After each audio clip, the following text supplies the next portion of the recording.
가룟 유다가 모든 그 사람들이 서로 마리아는, 마르다는, 나사로는, 또 그 집을 제공한 시몬은 그렇게 조화를 이루면서 하모니를 이루는데, 거기에 불협화음을 내는 사람 하나가 있는데 가룟 유다 아닙니까? 아까 읽어드렸던 4절에 제자 중 하나로서 예수를 잡아줄 가룟 유다가 말하되 이 향유를 어찌하여 300데나리온에 팔아 가난한 자들에게 주지 아니하였느냐. 주님의 뜻에 반하는 불협화음을 내고 있는 겁니다. 그래서 제가 남은 시간에 이 원인이 뭐냐? 두 가지예요. 가룟 유다가 불협화음을 내는 것, 우리 같은 목회자가 한국교회에 누를 끼치는 불협화음을 내게 만드는 이유는 두 가지입니다. 첫 번째 이유가 뭐냐? 자기 생각과 다른 걸 용납하지 못하는 태도.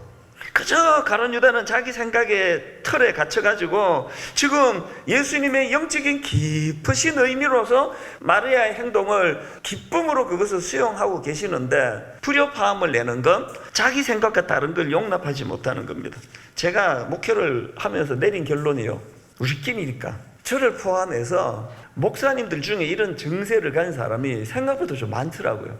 제가 30년 목회 분당 우리 개최 19년 하면서 정말 별의별 목사님들 다 찾아오시고 만나고 하는데요, 그 벽 보고 이야기하는 게 이런 거구나, 그렇게 느끼게 만드는 목사님들이 좀 계셨습니다. 다 설명을 하면은 다 알아들으시는데요, 결론은 원래 자기가 갖고 있는 그 생각을 또 끄집어요. 그건 그거 언제 할 거냐고. 우리가 그런 위험에 노출된 건 고집불통만 목사가 되는 게 아니고요, 이게 영적인 문제라서 그렇습니다. 사단이 끊임없이 우리를 여차하면은 자기 생각에 올무에 갇히도록 만들어 버리기 때문에, 그래서 우리가 기도하는 건 계속 하나님 앞에 유연함을 달라고, 유연함을 달라고.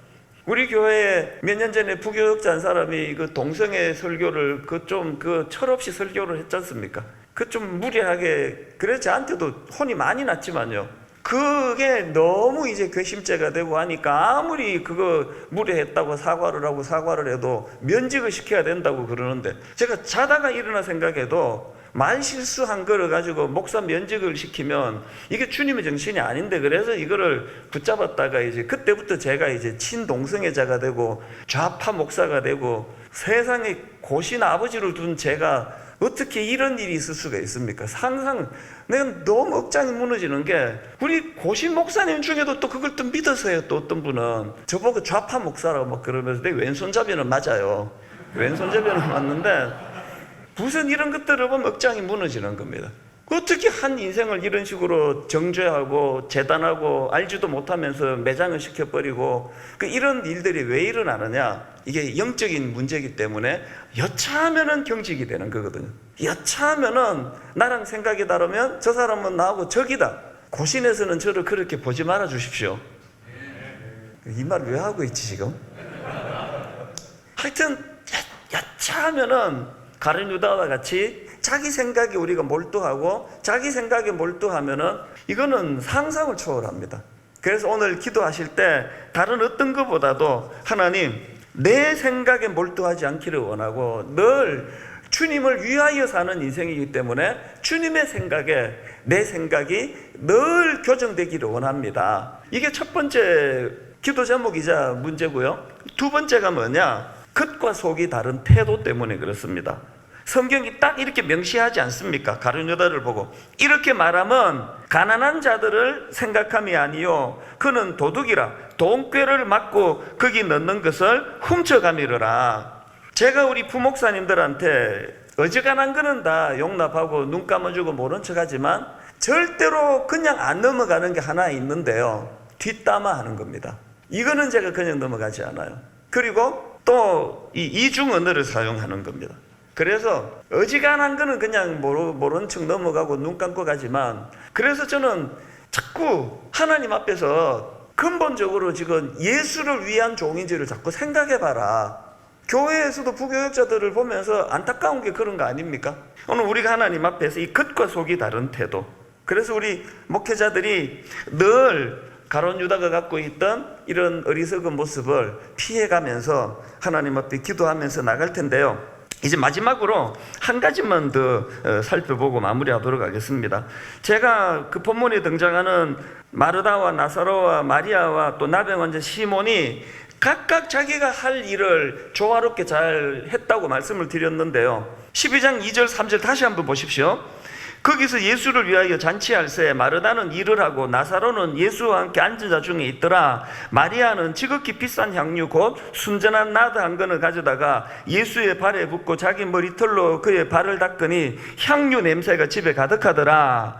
여기에 그 나병 환자 시몬이 자기 집을 제공했다고 말씀을 드리지 않았습니까? 이런 섬김이 어떻게 가능했냐 하면은요, 자, 먼저 나병 환자 시몬입니다. 마가복음 14장 3절, 예수께서 베다니 나병 환자 시몬의 집에서 식사할 때에, 제가 여러 자료를 보니까 왜 이런 표현을 썼는가에 대한 분석들이 있는데요, 그 중에 중요한 게 뭐냐, 여기 지금 나병 환자 시몬은요, 이 고침을 받기 이전이 아니라 고침받은 이후라고 분석하는 학자들의 분석이 대세더라고요.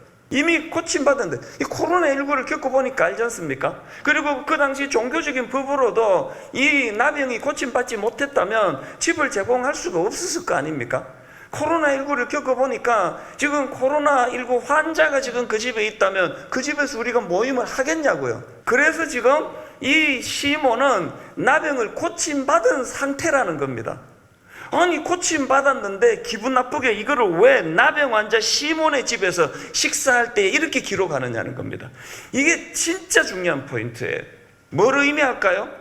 이걸 약간 두고 그 다음에 그 삼남매 마리아와 마르다와 나사로, 그들이 각각의 자기가 할 일들을 잘 섬길 뿐만 아니라 엄청난 순전한 나드로 주님을 섬길 수 있는, 그래서 과소비한다는 오해를 받을 정도로 헌신할 수 있었던 결정적인 이유가 뭔지 아십니까? 1절에 답이 있습니다. 본문 1절. 6월절 엿새 전에 예수께서 베다니에 이르시니 이곳은 예수께서 죽은 자 가운데서 살리신 나사로가 있는 곳이라. 답 아시겠죠? 가룟 유다와 마리아와 삼남매의 결정적인 분기점, 가르는 분기점이 있다면 주신 은혜에 대한 뜨거운 감격, 주신 은혜에 대한 뜨거운 감사가 순전한 나들을 들이부을 수 있는 에너지를 만들었다는 겁니다. 그러면 아까 그 질문에 답이 나오는 거 아닙니까? 왜 이미 고침받은 걸로 추정되는 시몬인데 왜 나병 환자 시몬이라 그럽니까?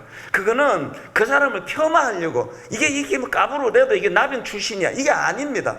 나병 환자 시몬은 그에게 면류관인 거예요.